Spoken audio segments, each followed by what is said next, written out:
The Madonna of the Slums. It is a painting or an artwork created by Vicente Manansala during the 1950s. The painting shows a mother and her child embracing each other, barely dressed.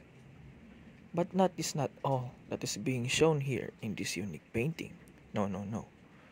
It shows a woman, or rather, a mother, living in the slums with her child. As you can see in the background, the houses or buildings are poorly made, with it being unorganized and out of shape. It shows that even proper houses or homes cannot be built in an area such as the slums. The clothes being dried are scattered, likely portraying the chaos of living in such a terrible place.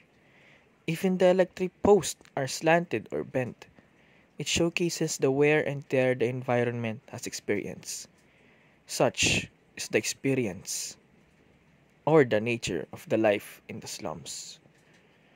The cubism it uses is such an amazing way to depict the artwork's intentions. Both the mother and the son are looking away, symbolizing their own fate. They wish to turn a blind eye, but they have nothing but the slums. This is the only place they can live because of their circumstances. Madonna of the slums depict a harsh reality Filipinos go through in their lives daily.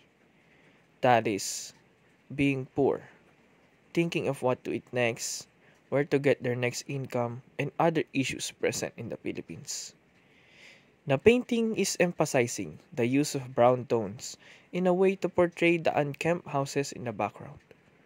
It presents the atmosphere of anxiety and despair. Just by looking at the background, you can depict the possible circumstances. The dirt and grime, the way it's so chaotic and looks crowded, and evokes starvation. This painting is set after the World War II. It shows the state of the slums after the war. While the urban areas prosper, the alleyways in the slums remain the same. It might have even gotten worse. But I see it in a different way. To me, it shows the fate of a woman or a mother after moving into the major cities looking for a better future.